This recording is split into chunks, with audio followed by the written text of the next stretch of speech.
Você caminhou fazendo isso, você quis aquilo, você brigou, lutou por aquilo, foi atrás do cara, convenceu ele, falou, isso é legal, cara, isso é uma filosofia, a música é transformadora.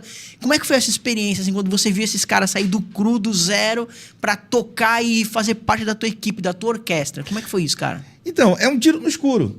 Você não sabe, né, qual é a tendência do cara. Na verdade, ele nem se manifestou.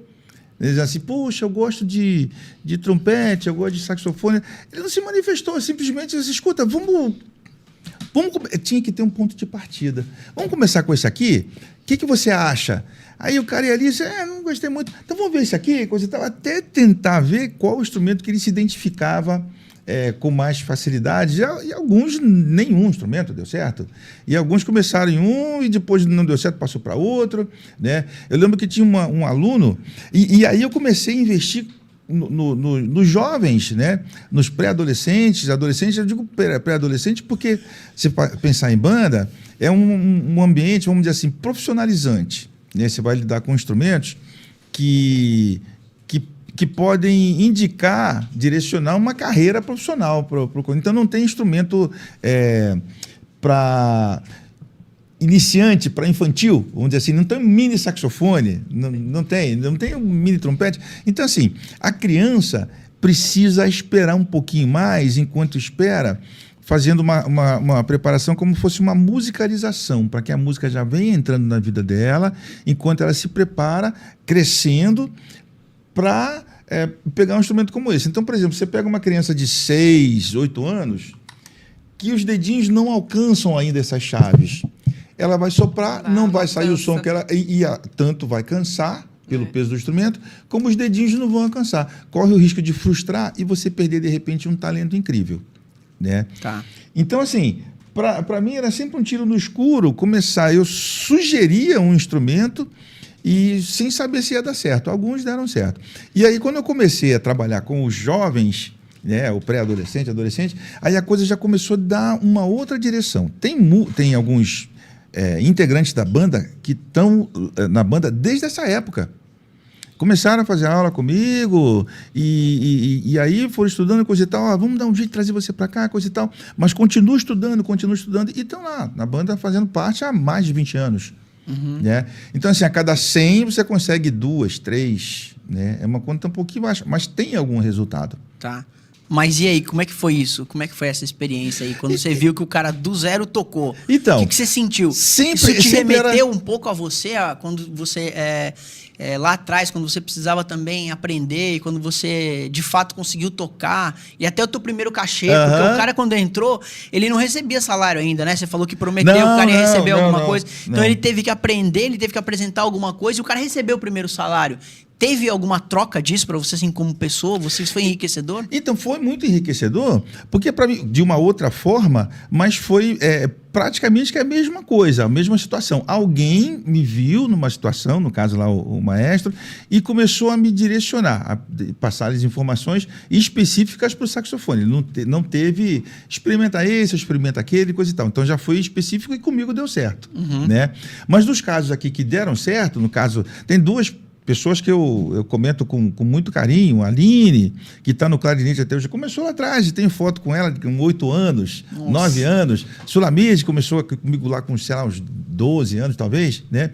E que encararam, então, aí, até hoje. Então, esses momentos são muito emocionantes e elas também lembram disso, dessas passagens, com muita emoção, porque foi toda uma convivência. Bacana. Eu vi elas crescendo, quer dizer, pré-adolescência, adolescência, coisa e tal, até a vida adulta, casaram, aí tem filhos, coisa e tal, então, assim, puxa vida, eu acompanhei essa trajetória. Né? Que bacana. Não tem como não ser emocionante.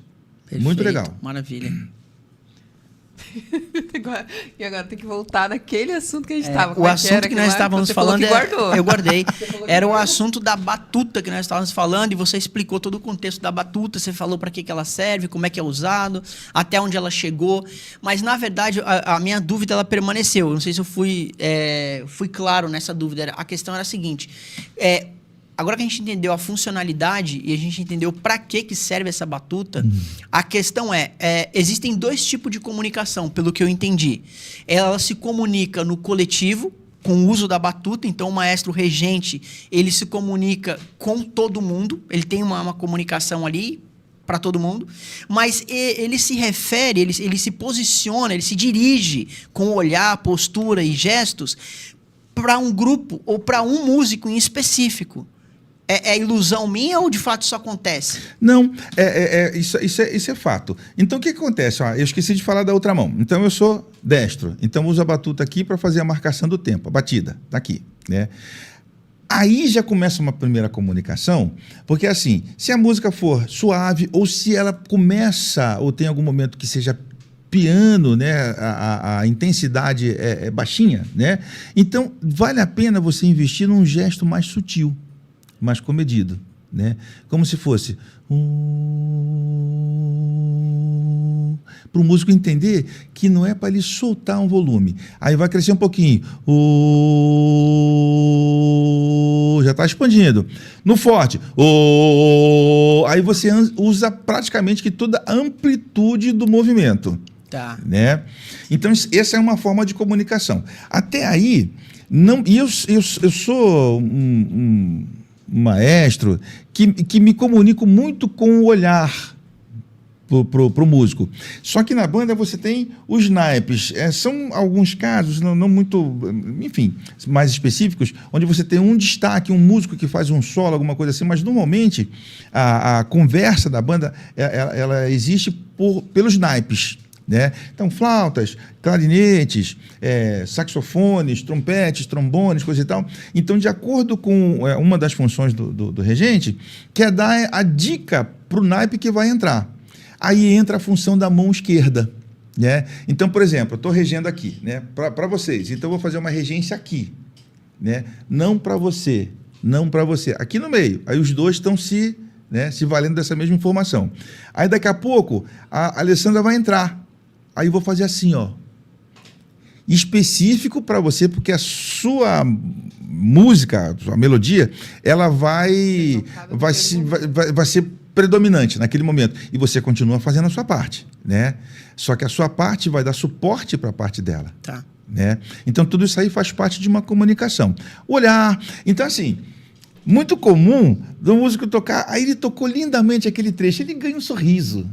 Um sorriso amplo, às vezes o público não vê isso, mas já acontece do cara também errar assim, não foi isso que a gente combinou, putz, sabe? Aí o cara estuda da próxima vez, né? Tem uma comunicação ali, e a comunicação toda hora. A batida está aqui, a mão da batuta, né? Essa mão, normalmente ela dá as entradas, as expressões, né, daquele momento. E tem a questão dos olhares, para onde você posiciona a sua frente. E eu sou um cara que eu regendo, eu dou 2 passos para cá, 2 passos para cá, porque faz parte. Às vezes eu quero alguma coisa lá e eu vou buscar o olhar daquele músico que está lá naquele canto. Mas eu quero que ele vinha comigo, porque essa cumplicidade é muito importante. Tá. Né? E aí acaba sendo o quê? O efeito disso tudo para o público faz parte do espetáculo. É uma coisa lúdica também, né? Tem muito do lúdico ali também. O tempo todo. E brincadeiras. Então, às vezes, já aconteceu de no meio da música, eu ficar achando que eu sou Carlinhos de Jesus e dar uma benção. Aí o que acontece? Descontrai os músicos, se o momento permitir, descontrai os músicos, o pessoal solta uma risada, o público está acompanhando isso. Tá. Né? Então é muito legal a gente ter esses momentos. E os maestros, inclusive de orquestras, eles estão investindo nessa parte onde mostra para o público que ali na orquestra a gente tem muita seriedade mesmo, mas tem descontração. Entendi. Né? E aí fica bacana, todo mundo descontrai. Aí solta um sorriso. E os músicos também, acho que isso também vai do relacionamento também, Sim. né? De quem tá dirigindo. Uhum. Se você é um músico, você tá sentado ali, você já até sabe o respirar do maestro na hora que ele entra, que ele sobe. Se sem ele dúvida. tá de bom humor, se ele tá de mau humor, se a música foi bem executada, não foi. Dependendo do comportamento, você já olha assim e fala, eita, depois tem bronca. Ou não, hoje ele tá feliz, hoje tem tubaína, hoje vai ter festinha. Tubaína. Você já começa a ter esse relacionamento com a pessoa, né? Aí você já começa a reparar como a pessoa tá agindo, se foi bom, se não foi, enfim. É bem legal essa parte. Sem dúvida. Show de bola, maravilha. Nós tínhamos as perguntas naquela hora e a gente deu uma pausa E entramos de novo nos assuntos. Tem jeito, Então agora, se fala vocês aí, quiserem... porque, nossa, tem muita gente falando.